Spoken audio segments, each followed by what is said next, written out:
그동안 2022년 어려웠던 한 해 정말 수고 많이 하셨습니다.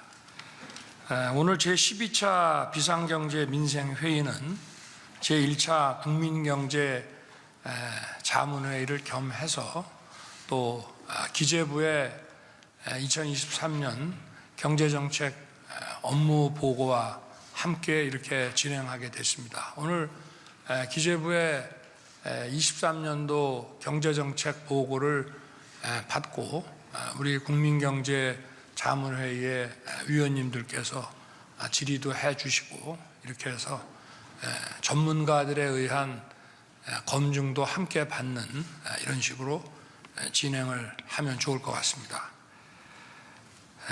지난 한 해는 그동안 금융위기 또 코로나 대응으로 인해서 전 세계적으로 통화량이 많이 풀리고 또 각국의 정부들이 이런 확장 재정 정책을 펴왔기 때문에 지금 코로나가 좀 풀리고 이렇게 하면서 물가가 많이 올랐습니다.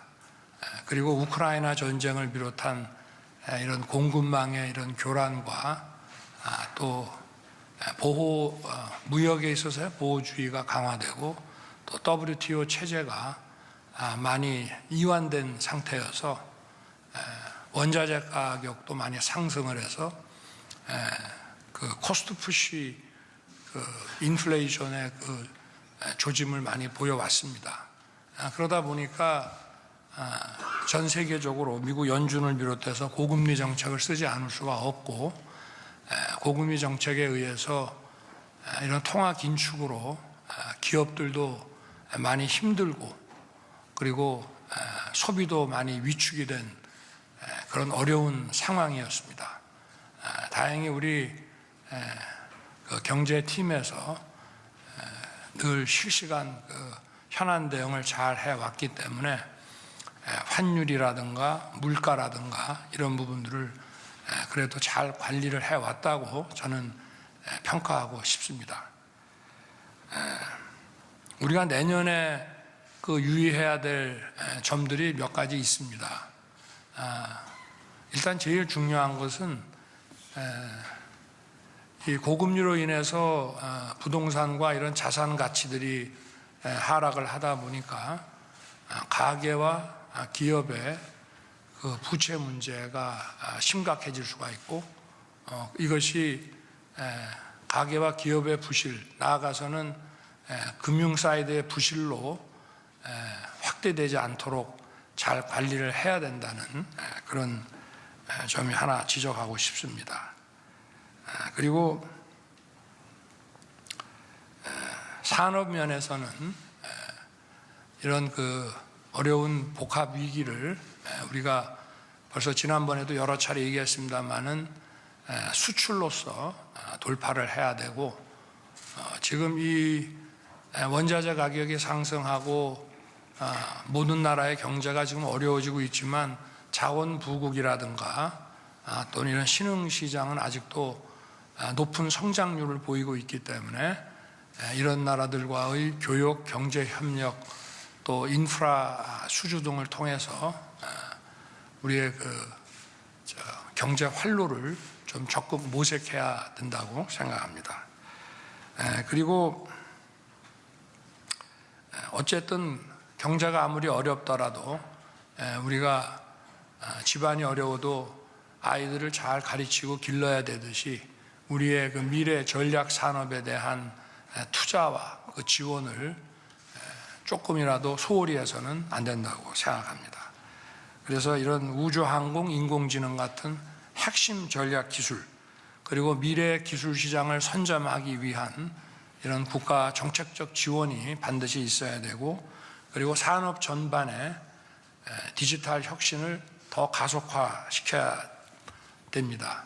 이를 위해서는 법인세 인하 또 투자 증액분에 대한 한 10% 정도의 세액 공제 이런 인센티브 같은 것들이 확실하게 작동이 돼야 된다고 생각합니다. 그리고 경제가 어려우면 서민들이 가장 힘듭니다.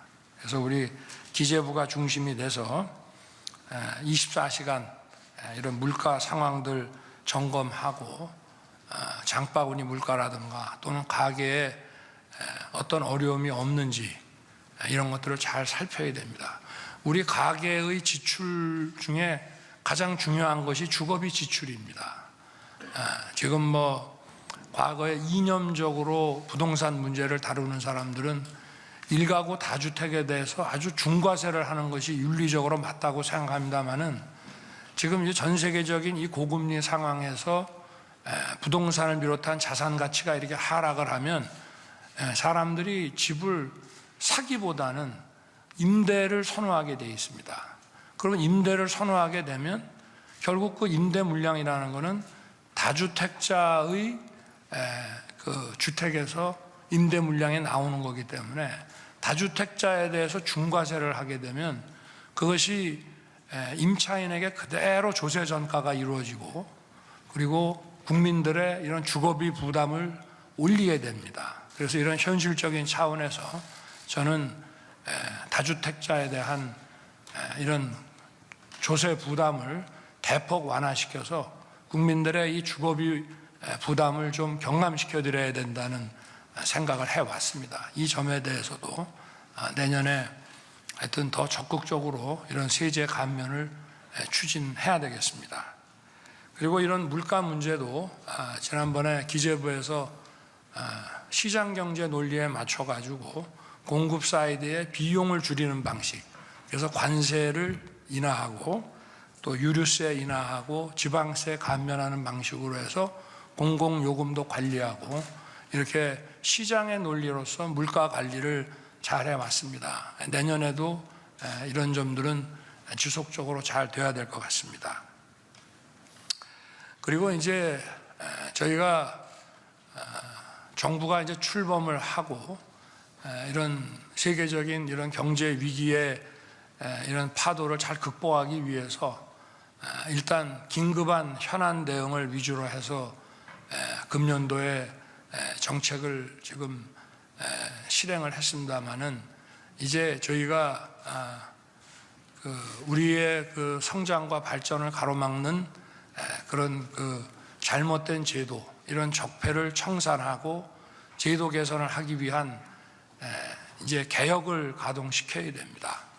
여러 번 말씀을 드렸습니다마는 노동개혁, 교육개혁, 연금개혁이라고 하는 것을 인기가 없고 하더라도 우리는 국가의 미래를 위해서 또 미래 세대를 위해서 반드시 해내야 하고 2023년은 바로 이 개혁을 우리가 적극적으로 추진하는 개혁 추진의 원년이 되도록 해야 됩니다. 그래서 주무부처를 중심으로 해서 필요한 그 개혁의 내용들을 잘 선별을 하고 국민들과 논의하고 공론화를 시켜서 이런 어떤 좀 사회적인 대합의 하에 이런 개혁을 신속하고 강력하게 추진해 나가야 되겠습니다.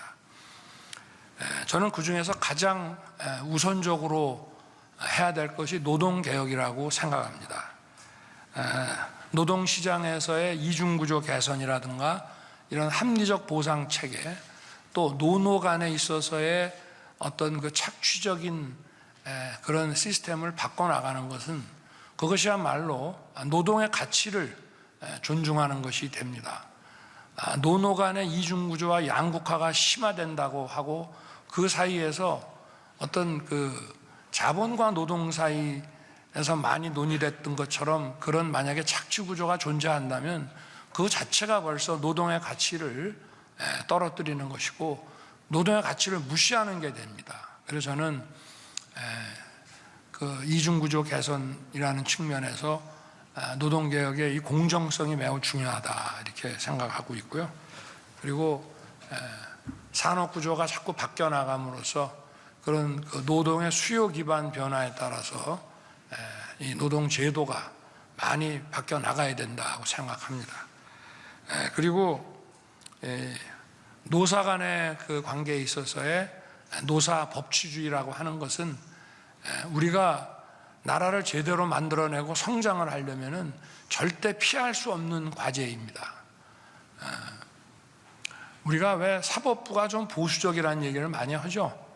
그거는 이 법을 집행하고 분쟁을 해결하는 그 기관의 일 처리가 예를 들어서 법관마다 자기 세계관에 따라서 판결을 제각각 하게 되면 송사가 얼마나 많이 늘어나겠습니까?